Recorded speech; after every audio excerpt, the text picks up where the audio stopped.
Assalamualaikum warahmatullahi wabarakatuh. Waalaikumsalam. Saya akan berusaha singkat. Jadi saya sudah menghadap para kiai dan nyai yang merupakan sesepuh-sesepuh mustasyar dan sesepuh-sesepuh ulama kita. Saya sangat berterima kasih bahwa beliau-beliau berkenan untuk memanggil saya. Saya sangat terharu bahwa para sesepuh kita masih begitu peduli kepada Jamiah Nahdlatul Ulama ini, sehingga bersusah payah untuk melakukan apa yang beliau-beliau bisa lakukan untuk dapat membantu mencari jalan keluar dari masalah yang sedang ada ini. Setelah tadi pagi ada Pak Muhammad Nuh dan Saudara Nur Hidayat mewakili Rois Am menyampaikan kepada beliau-beliau semua tuduhan terhadap saya yang dijadikan dasar dari keputusan dan langkah-langkah Rois Am beberapa hari ini. Saya kemudian diminta untuk memberikan jawaban atas tuduhan-tuduhan itu. Dan semuanya telah saya jawab dengan tuntas.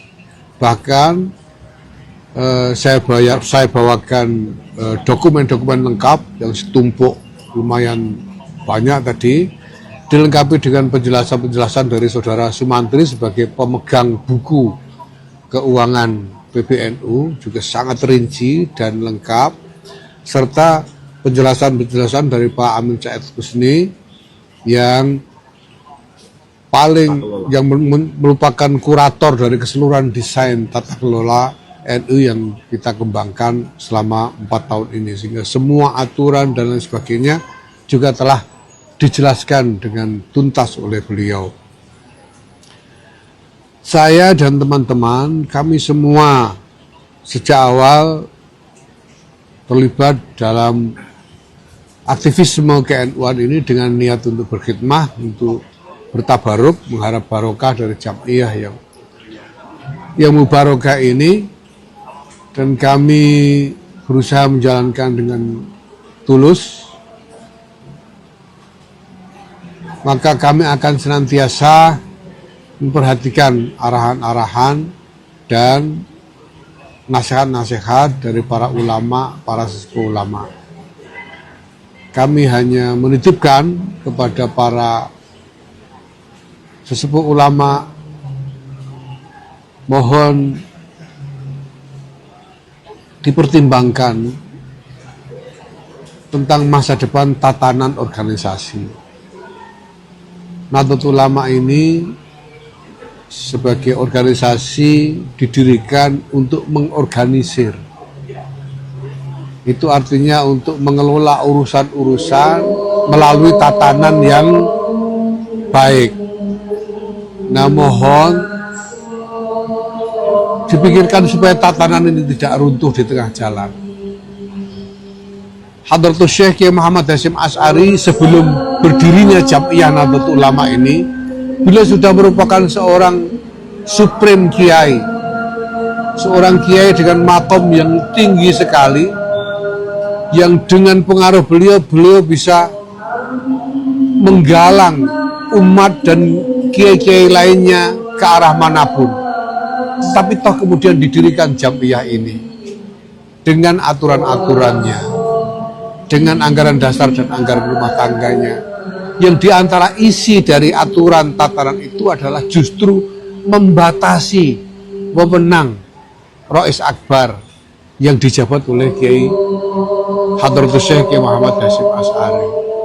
Maka mari kita pikirkan betul agar tatanan ini kita tidak runtuhkan dan membawa Jamiah ini mundur 100 tahun sampai sebelum didirikannya Jamiah ini. Tadi ada rekomendasi supaya ada forum Islam. Nanti kami siap kapanpun kami siap. Bahkan kami sendiri sudah berusaha. Semua orang sudah tahu, saya sudah sampaikan di mana-mana bahwa saya selalu berusaha untuk membuka komunikasi. memohon kesempatan untuk bertemu, untuk menghadap. Karena sampai sekarang dari Suriah maupun dari pribadi Rais Syam sendiri belum memberikan kesempatan kepada saya untuk menjawab secara terbuka tuduhan-tuduhan yang dilontarkan kepada saya. Baru pada kesempatan ini di depan para ulama sepuh, di depan para Suriah dan Al-Hali wal-Aqdi, saya diberi kesempatan untuk menjawab dengan tuntas, setuntas-tuntasnya, serinci-rincinya, diikuti dengan lampiran dokumen-dokumen sekian banyak. Silahkan monggo diperiksa nanti. Dan apapun yang harus ditempuh untuk menuju jalan keluar demi utuhnya Jam'iyah Nahdlatul Ulama ini sebagai tanzim, sebagai munazzamah, sebagai organisasi yang betul-betul menegakkan tatanan ini bisa Terus tadi diperoleh. dikatakan bahwa pertemuan ini tidak mempengaruhi risalah rapat Suriah. Gimana Yang bilang siapa itu? Ya, Pak Emno? ya monggo mau pengaruh tidak pengaruh monggo. Tapi misalnya saya tidak tahu boleh membocorkan atau tidak, ya. Tapi sekarang sudah menjadi persepsi bahwa apa yang terjadi dengan rapat harian Suriah itu sebetulnya sangat bermasalah. Sangat bermasalah karena pertama melakukan penghakiman tanpa memberi kesempatan kepada saya yang dihakimi untuk memberikan klarifikasi. Bahkan sampai sekarang saya dicegah supaya tidak bisa beri klarifikasi. Yang kedua, membuat putusan di luar wewenangnya. Jadi ini bermasalah. Nah, maka semua ikutan dari keputusan yang bermasalah itu bermasalah semua. Menanggapi tanggal 9 rapat pleno yang mengangkat PJ Ketua Umum PBNU. Seperti apa tanggapannya? Itu didasarkan pada apa? Kalau itu didasarkan pada rapat harian Suriah tanggal 20, itu berarti mendasarkan diri pada keputusan yang bermasalah. Sehingga semua ikutannya bermasalah semua. Surat edaran bermasalah, rapat pleno ini bermasalah, pengambil alihan jabatan ketua umum untuk dirangkap oleh Rais Syam juga sangat-sangat bermasalah, dan seterusnya. Jadi ini mari kita semua menyelesaikan ini dengan baik tanpa terus-menerus membuat masalah ikutan yang semakin membuat sesat arah dari solusi yang kita inginkan. Itu tetap terjadi dan dibentuk PJ Ketua Umum. Apa langkah kerjanya? Ya nanti saya akan bicarakan dengan semua pihak, termasuk dengan kiai-kiai sepuh dan juga dengan PW dan PC seluruh Indonesia. Karena masalahnya sebetulnya jelas sekali. Orang yang mengatakan tidak ada masalah terhadap rapat harian Suriah itu sebetulnya hanya berpura-pura, mungkin karena agenda politik atau agenda yang lain.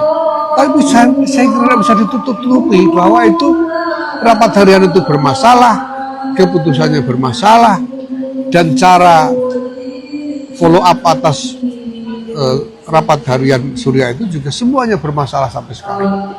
Gitu ya. Nanti dokumen yang diklarifikasi apakah termasuk rangkai soal tuduhan audit keuangan sampai 100 miliar? Iya sudah. Saya kira itu sudah clear juga di publik. Semua orang sudah bicara ya, bahwa kita sudah melakukan klarifikasi bahwa itu tidak benar. Auditornya sudah mundur gara-gara opininya dimanipulasi, hasil audit data sementaranya itu diminta kemudian dimanipulasi jadi tuduhan-tuduhan tidak berdasar. Ahli-ahli hukum sudah bicara, semuanya sudah bicara. Jadi ini mau ditutupi apa lagi bahwa itu masalah? Kiai-kiai ditakut-takuti dengan hal yang tidak benar. Maka mari kita urai dulu supaya tidak tambah-tambah masalahnya. Itu aja cukup ya. Terima kasih ya.